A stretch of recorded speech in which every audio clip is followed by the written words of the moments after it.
if I could just ask if anyone in this room, and Lou Riccio, you do not qualify, is a technical person, please raise your hands. Technical, 1, 2. Mark Ostrovsky, you used to be technical, okay.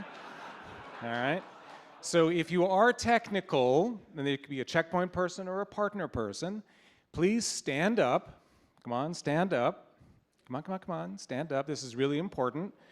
All right, Jeff, you're not technical. All right, and now you actually have to reach down and get your bags because you have to go to the room next door. So everybody, if you're technical, this is where we break. This is the breakouts. This is the commercial room.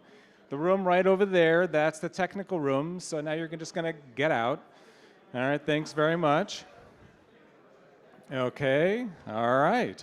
If you're not technical, however, you are required to stay, must stay. So here we go, all of our technical friends are leaving. It looks like many more people than technical people have left. That's fine. Eyal Manor, you are sort of technical. Okie doke. All right. So my name is Avi Rembaum. My title changes every now and then. I have the great pleasure of acting as the initial participant in this commercial breakout session. When I'm done, the field CISOs are going to participate in a much more exciting and entertaining session. This session really is about making sure that Thane Gilmore stays awake.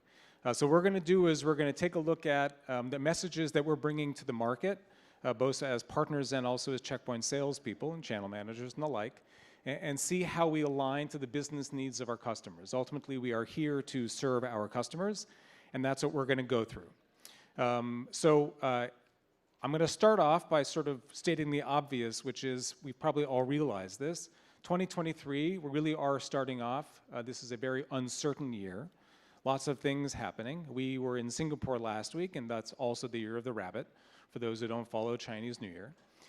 And there's lots of news coming out. We think about some of the statements from the larger finance-related institutions, right? So International Monetary Fund, World Economic Forum, and then also the World Trade Organization. From the end of 2022 until the beginning of this year, we saw information that wasn't less than optimistic, right? So statements about broad-based and sharper than expected slowdown, right? Rupal mentioned this earlier today, where there are clouds on the horizon, gloomy economic outlook, and subdued world trade. That's not good news. I think we can all agree to that. Of course, not too long thereafter, beginning of January, the picture started to get just a little bit better. The New York Times had two very interesting articles. One, the end of January, about how Q of the fourth quarter economy still continued to grow pretty well. And we had that great report that came out on the 3rd of February about how US hiring still continued to surge. That's also very good news. And then similarly interesting, or at least less gloomy news coming out of Europe, where the expectation is now that the recession in Europe actually isn't going to be a recession at all. And that's pretty good. And sort of similar sentiment coming out of Asia. Right, so we have this sort of these comparing views, and it teaches us one very important thing, which is that although we hold them up to the highest possible standard, economists really know nothing. I think we can kind of all agree on that.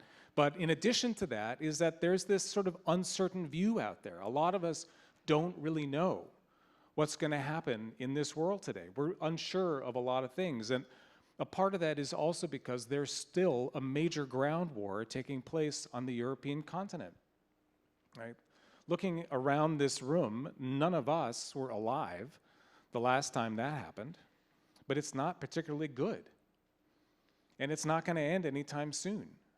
And that has a significant impact on the way our business world operates. And then we see other things happening as well that are even more complicated. Right? There was a situation that took place a couple of weeks ago in China where local governments, because of the zero COVID policy, ran out of the money that they needed to buy gas in order to heat people's homes when, although Europe didn't have such a bad winter, or hasn't had such a bad winter, China has seen the lowest temperatures ever. And the reason why the natural gas was problematic was because of the war in Europe, right? And prices have skyrocketed as a result of that. And then their political policies because of a pandemic, like how many different worst case scenarios can you line up into one specific problem. It's really kind of a crazy situation, and we're in the cyberspace.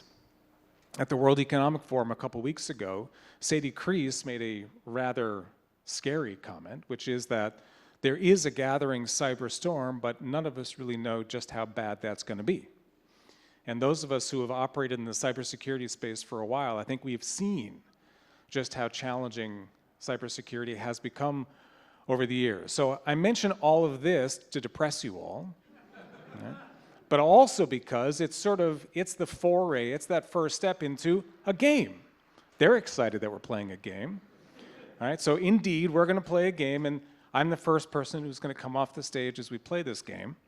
And so I have this mic and not the headset mic because I'm going to be taking the microphone and putting it in people's faces. And because Thane is sitting in the front row, he's going to get the first question, so now he knows, and we haven't pretended, or I'm sorry, we haven't actually gone through this before. And Goshen, I'm not going to ask you a question. Hope that's okay. So this game is going to be the 2023 Cybersecurity Investment Quiz. It's a fantastic name, all right? What we're going to do is we're going to pretend that we sit on the board of directors of a company. Okay? So we've got these macroeconomic challenges out there. There's war, there's climate issues, there's a pandemic, there's all sorts of stuff happening.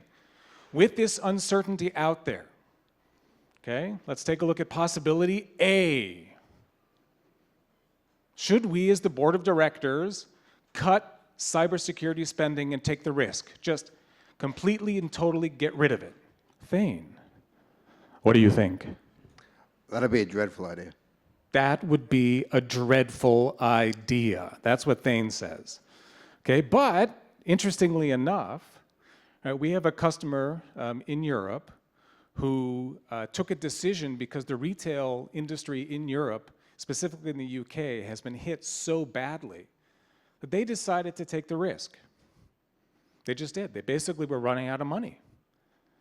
And they took a look at all the different things that they could spend money on and decided that they had to buy clothes and build up their inventory, and they were going to take a risk, which is kind of scary. So that takes us to option B, right? So there's this war out there. It's really bad. Okay, so if you were on the board of directors, David, what would you do? Would you spend like you just won the lottery? That would be a dreadful idea. That would be a dreadful idea because you have experience, you've already won the lottery, and you know how bad that is? Exactly, yes. Exactly, yes. Okay, fantastic. I'm going to walk in the middle of the room. Option C, right, is that we're going to invest wisely.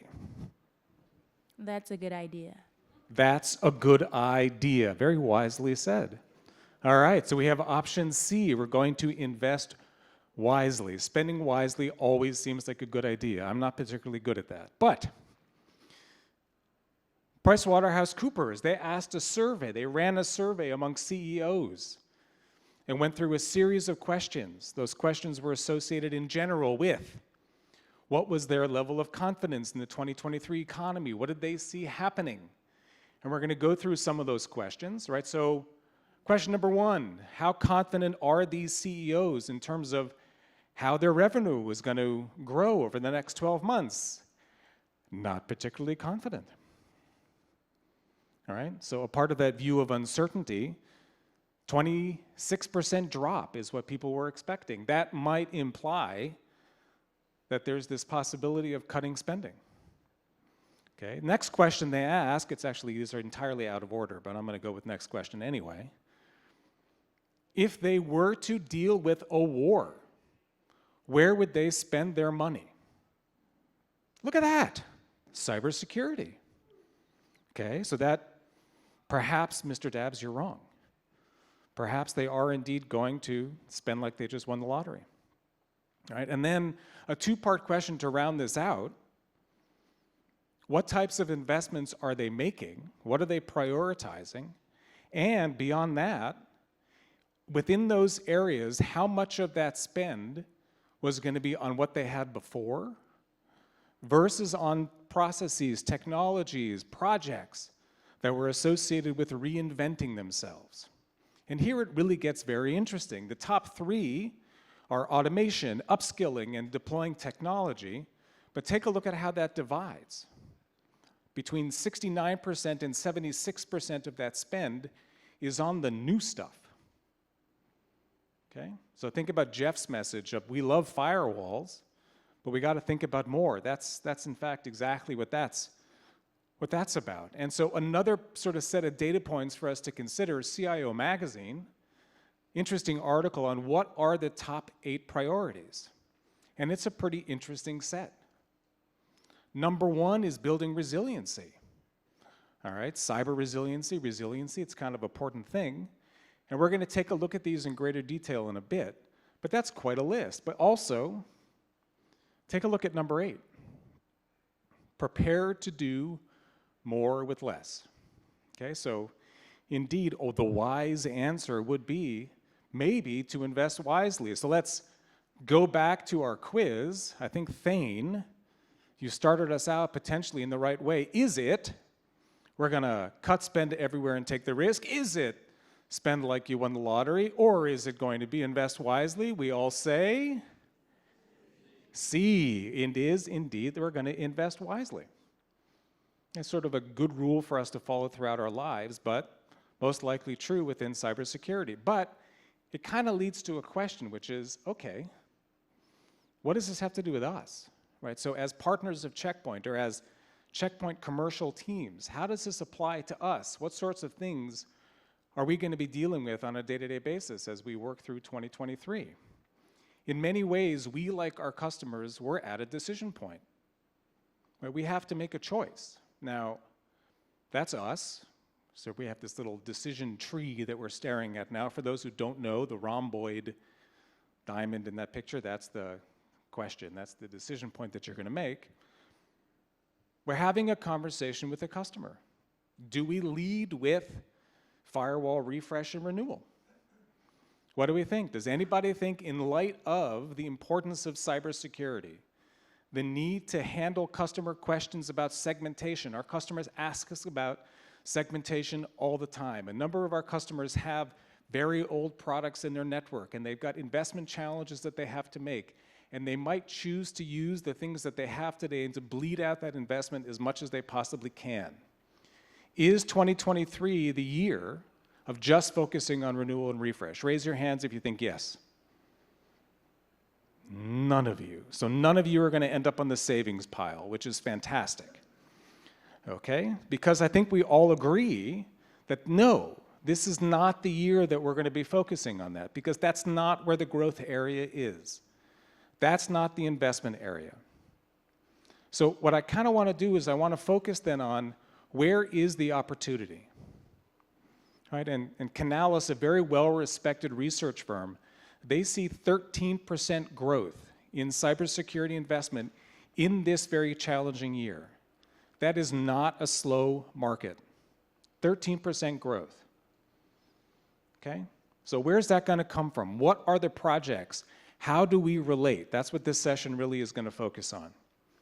Because ultimately, okay, there are our competitors, there are other companies out there that are entirely focused on taking advantage of that opportunity. And this is our turn. This is our time, as Jeff mentioned. This is going to be a fantastic year. This is our opportunity to go out there and to track that opportunity and to be the ones who work with our customers, who as partners in Checkpoint together, really focus on the opportunity that's out there and enjoy the growth that comes with it. So what should we do? Right? What are the processes that we can follow?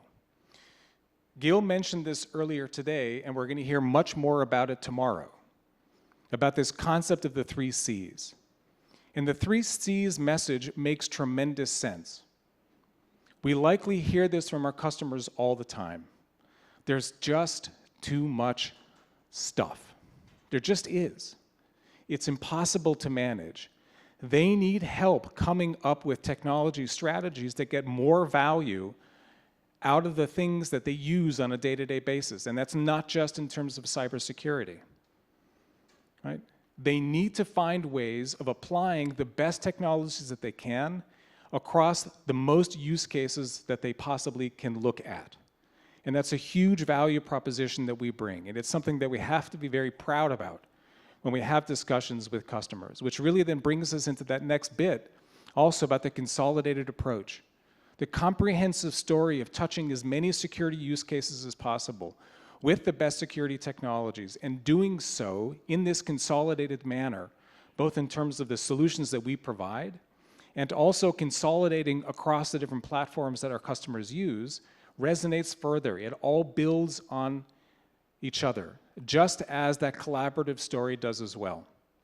And so Gil often talks about if there's an attack vector that starts on a phone and then it makes its way into someone's network, and from there it goes into cloud. This happens every single day, and it's not coincidental.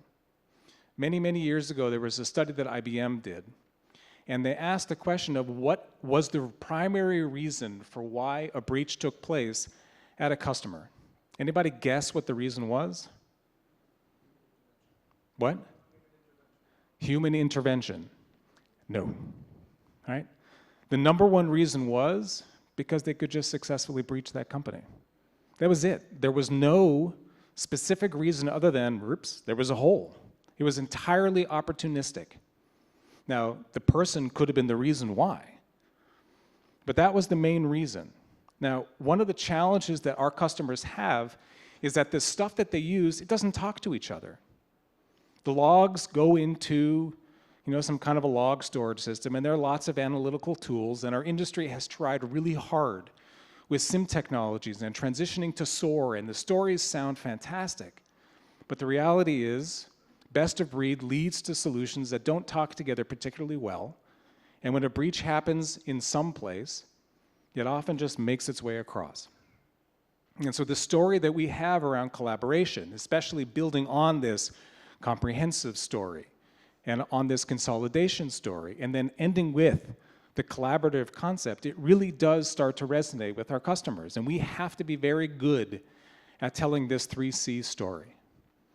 And using this infinity architecture and all the technologies that we have, all the AI engines, all the use cases in which these technologies operate, it really does become a very valuable and powerful proposition statement to bring to our customers. It makes sense. And so that's the story that we have to remember. We really have to start internalizing this. But let's take a step back and go back to this list of the top 8. So what does it mean? I'm not going to focus on all of them. Okay, I don't think I have to talk too much about modernizing cyber defense. Right, we operate in cyber, we kind of get it. The first one on that list, build resiliency, likely is something that you're going to hear a lot about this year. 2020, 2021, 2022, resiliency had a very different idea. It was about supply chain. It was about operating in a very challenging macroeconomic climate. How does a company continue to operate when all sorts of stuff is going haywire? It also, however, has a very direct connection into cybersecurity. Building resiliency for many organizations is about being secure first, having security designed into the applications and into the networks and the systems that they operate. And it's a very big transition. It's not bolted on, which is often the case. Instead, it's by design, built in. The next thing that technology providers inside of organizations are going to have to focus on is business intimacy. They need to be focused on integrating directly into what the primary goals are of the organizations in which they work. And that also is a big change. It's a service mindset. So as our customers go through these top 8 items, what I'm going to try to do over the next few minutes or so is go back to those 3 C's, think about the solutions that we have, and then integrate into these top 8. Okay? And because this is a mic that I can pass around, I might hop back off stage again and sort of see what types of guesses you might have. So you're now forewarned. And Thane, you're in the front row. Going off stage again. All right. Build resiliency. You ready? Modernizing cyber defense. Okay, we're embedding security. I've got Zero Trust and CSMA on there. did not prepare this with Thane. Thane, what is CSMA? Cloud security management something. And wrong. Anybody know what CSMA is? Ooh, was that a hand raising or was that a wave? Nope. Okay. Dan Wiley, do you know what CSMA is? Smart, so smart ass. There is an S and there's an A in CSMA, but you know, that's not checkpoint smart ass. No, it's not what that is. No. Zero trust. Zero trust. Dan Wiley knows what zero trust is. Zero trust. Who in this room knows what zero trust is? We have a hand? Okay. Least privilege access. Least privilege access. Yes. Okay. Now, zero trust, however, is also like the craziest buzzwords that you're hearing at your customers. And oftentimes, zero trust is the fallback position of the person who suddenly is in a new, very important position, and they're asked to define the security strategy, and they say, oh, it's zero trust. So what I want to do a little bit is sort of talk about what these are. That's a whacked out diagram. I agree it's a whacked out diagram, okay? Zero trust, least privilege, is about trusting nothing. Begins at its core with trusting nothing. And if you trust nothing, you then need to start going through a thought process of, okay, I'm going to trust nothing. How do I move on from there? How do I start actually building rules and architectures and policies that make it possible for me to work? Because I'm a business, I have to have some level of trust. We at Checkpoint operate remarkably well within a zero trust concept. We really do. We, at about the same time as zero trust came out, we had something called software-defined protection. Way too many words. Zero trust caught on instead. I recognize that, okay? But the concept is exactly the same. It's you go down to the smallest possible thing that a company might have, and then you build security guidelines around it. And here you've got all sorts of checkpoint terminology or other types of technologies there. We act as a point of interface between the different parts of an organization and apply security. That's what we do. That's what we've always done. Okay? And then CSMA stands for Thane, Cybersecurity Mesh Architecture.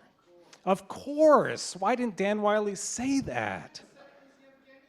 It's Evgeny's thing. Then you would have known what it is. Exactly. The cybersecurity mesh architecture.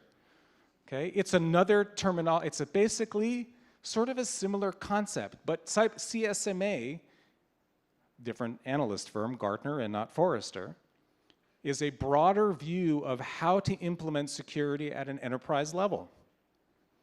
And here too, we actually have a story that aligns very well.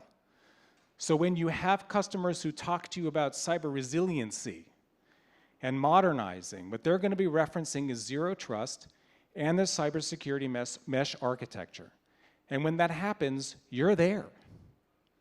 You entirely align to that conversation. It's very powerful to be in a position then to think of yourself as being a consultant into that dialogue.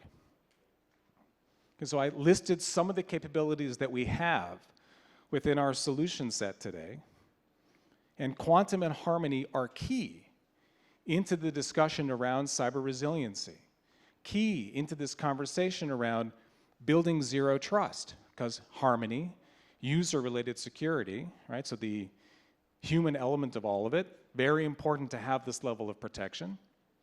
Quantum has the craziest set of AI-related technologies available, so we can implement security in as many different places as we possibly can and have things operate in this very modern way. And we're introducing SD-WAN, and in Titan we've launched a whole new set of IoT protections. We are entirely aligned into this concept. All right, next. I've grouped together these four. Improving business intimacy, business goals, monetizing data insights, embracing digital transformation. All right, primarily because he's falling asleep, I'm going to ask Chris a question. Sorry about that. Digital transformation. Is that a discussion that you hear often with customers? Yes, who are looking at the cloud. Yes, who are looking at the cloud and looking to move to the cloud. And so at E+, also a topic of conversation? Absolutely.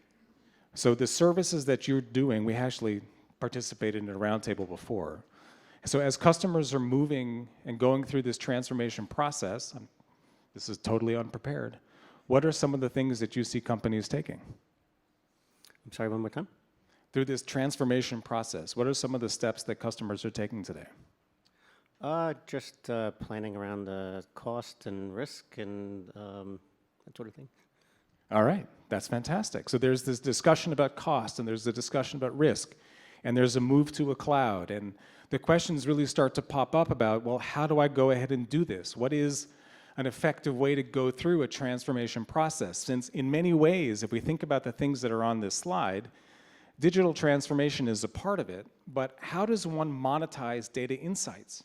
Well, I have to have a lot of compute power and a lot of storage power, and I have to think about artificial intelligence in order to speed up the analytical process of gaining insights from that information. I'm aligning to business goals. That puts me into the application space and launching new applications to my customer community. And business intimacy, again, I'm technology supporting the business. So some of the things you're going to hear often from your customers is the concept of infrastructure as code or security as code. And this entirely aligns with shift left, which is what TJ is going to talk about at this event. When you have conversations with customers and they discuss these types of transformations, as code is going to be a key point. Right? There was that slide that had the 69% to 70-something% of investment going into new technologies, into reinventing the business. That's what this is about. For customers who are going hybrid, the data center will operate like public cloud. For customers who are looking to respond faster to the market, they're going to be looking at automation. They're going to want their infrastructure and their security technologies to operate as code. You entirely align again. Okay, so the Cloud Guard solution set, I'm using that as one example. Shift left is key into our approach. CNAP, okay, a cloud-native security platform. That's a core competency of Checkpoint today. We entirely align to this process, and the solution set that we have contributes to a security team's efforts to align to the business. And it's a very important point to share with our customers, both as partners and also as Checkpoint account teams. Okay? Our last two, rationalizing the technology state and preparing to do more with less. All right, so these are the times of uncertainty point. The board is not going to invest like they just won the lottery. They're just not going to. And so companies today are looking, they're focusing directly on how do they tie back into their core competencies and how do they find ways of savings, because they want to continue to grow. And remember that 70%, 30%, the investment dollars are going into the reinvention space. They're not going to go into the same stuff that we've always had. So how are you armed? How are you armed to focus on this type of discussion? Okay, so we've got, remember that collaboration, consolidation story, the comprehensiveness of the Checkpoint architecture. Now there's an additional layer on top of this, and it just happens to be coincidental that Dan Wiley is standing in the back of the room next to my sunny tie. Entirely coincidental, okay? So for many, there you go, there you go. For many of our customers, believe it or not, security is not their core competency. They need a lot of help. The partners in this room are absolutely the front line in that discussion, 100%.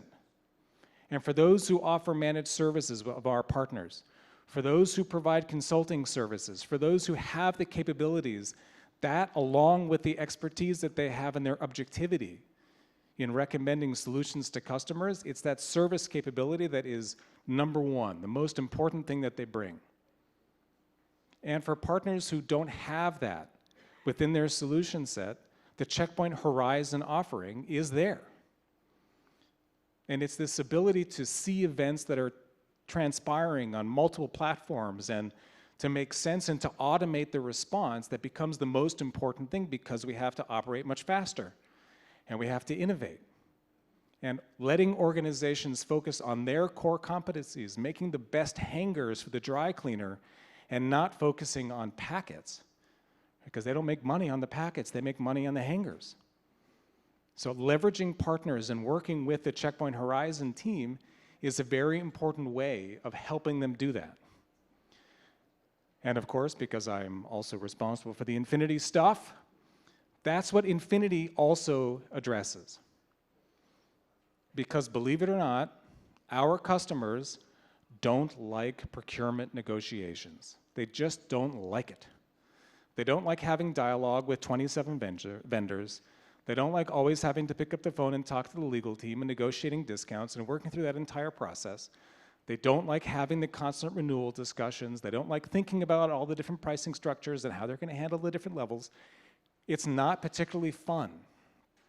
You have the ability to leverage an Infinity Enterprise License Agreement to simplify that entire process. And you can also do it to find savings for your customers. We have way too many customers who continue to pay support contracts on IDS and IPS systems from vendors who disappeared from the market years ago. They're gone, but they still keep on paying support to some private equity firm that happens to be located a block and a half away from here. It just makes no sense. Okay, so the customer community wants this, and it's not just me. So there are these surveys that come out every quarter amongst the partner community. This is not my words. A Checkpoint partner, I don't know who it is because it's entirely anonymous, actually said that. It's just easy. It makes buying security technologies like checkpoints easy. You don't have to explain it. Everybody gets it. And what's interesting is that the people in the room who get it the least, it's actually us on the Checkpoint side, because our customers have been doing this for years. And in some ways, we're just kind of waking up to it. It's an incredibly powerful tool that you have at your disposal to help your customers save money. And the members of our partner community have a ton of resources that are also available to assist with this. If it's financing options, if it's offering services that wrap around it, if it's assisting with the consulting services that bring a customer community into a transformed state. It taps entirely into the value proposition points that our customer communities offer, and also to what our customers need today. Okay? All right, so this is really where this starts to come into play. And I've highlighted some of the components of Horizon and Infinity on the slide, but think about it in that way. Doing more with less requires help. That's just what it is. Our partners offer these services, the Horizon team offers these services, the Infinity ELA program also provides that benefit. It's a tool that's available for you to help customers as they go down this path. Now, in the room next door, the technical people who walked out, they're going through a session about providing much more of a consultative pre-sales method. Right? And what they're focusing on is how does the conversation change from speeds and feeds and discounts on renewals into something that instead looks at the business goals of the customer. What are the business drivers, the technology drivers? Understanding what the business impact is, both in terms of security and also technology spend. What types of assessments do partners need to provide? How can Checkpoint assist? What types of third-party frameworks are out there that can be used as roadmaps for companies to improve their security posture and invest wisely? Right, so what they're going through is something that your peers, either as Checkpoint partners or also as Checkpoint account managers and channel managers, your SEs, they're learning about this stuff right now. It's important to also participate in that dialogue with our shared customers. Because, going back to the 3 C's, right, this is where customers ultimately are going to want to get to. As they go through this process and they understand more about their goals, they're going to be looking for security technologies that they can use that address as many use cases as possible, that are consolidated and provide opportunities for save, and that work together in a very collaborative way. Okay? And this is, to build on what Jeff said and what Rupal said earlier today, ultimately this then becomes your roles. This is you. It's me. It's every single one of us in this room. It's our responsibility to engage with our customers better.